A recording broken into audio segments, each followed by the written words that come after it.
কিরামান কাতিবিনা ইয়ালামুনা মা তাফআলুন ইন্নাল আবরারা লাফি নাঈম।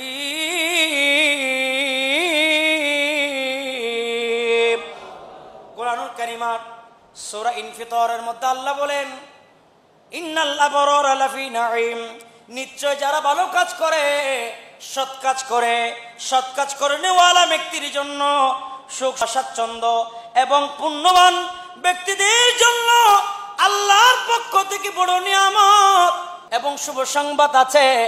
আর যারা ভালো কাজ করবে না, খারাপ কাজ করবে, তাদের জন্য কবরে তার কবরটাকে সাথে সাথে মুনকার নাকির হুকুম দিবে।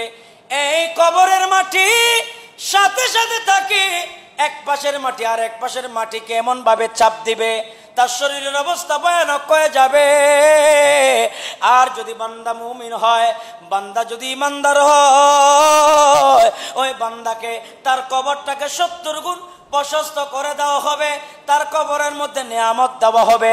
উচ্চ সুরে বলুন না সুবহান।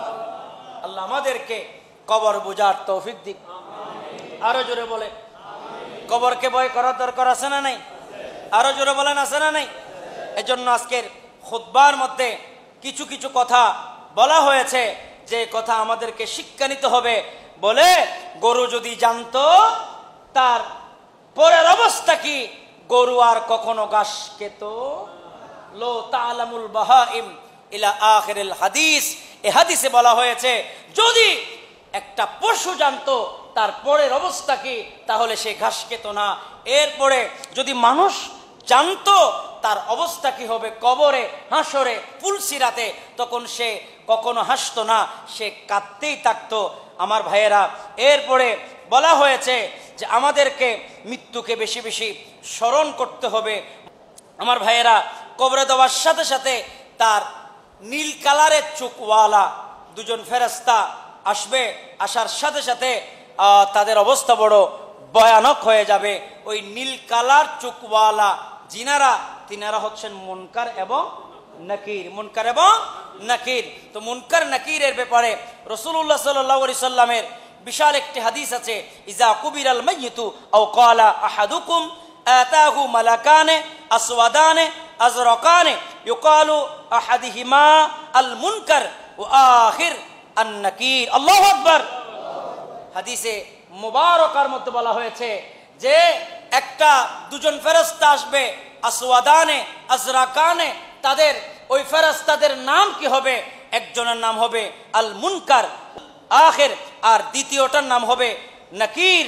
তারা দুইজন প্রশ্ন করবে, মা কুনতা তাকুলু ফি হাদা রাজুল, ফায়াকুলু মা কানা ইয়াকুলু হুয়া আব্দুল্লাহ ওয়া রাসূলুহু আশহাদু আল্লা ইলাহা ইল্লাল্লাহ ওয়া আন্না মুহাম্মাদার রাসূলুল্লাহ ওয়া আন্না মুহাম্মাদান আবদুহু ওয়া রাসূলুহু, ফায়াকুলানে ক্বাদ কুননা না'লামু আন্নাকা তাকুলু হাদা। আল্লাহু আকবার কাবীরা।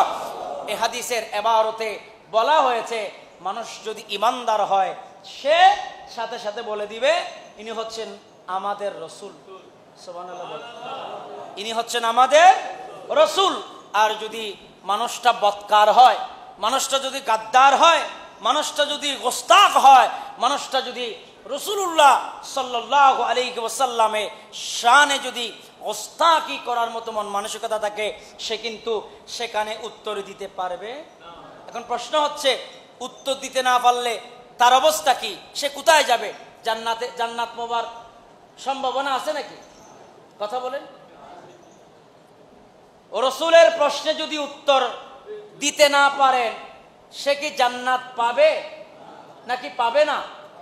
কারণ আল্লাহ তামাম কায়নাত বানিয়েছেন নবীর মহব্বতের কারণে। সেই নবীর প্রশ্নে যদি আমরা হেরে যাই, তো আমাদের স্থান জান্নাতে হবে না,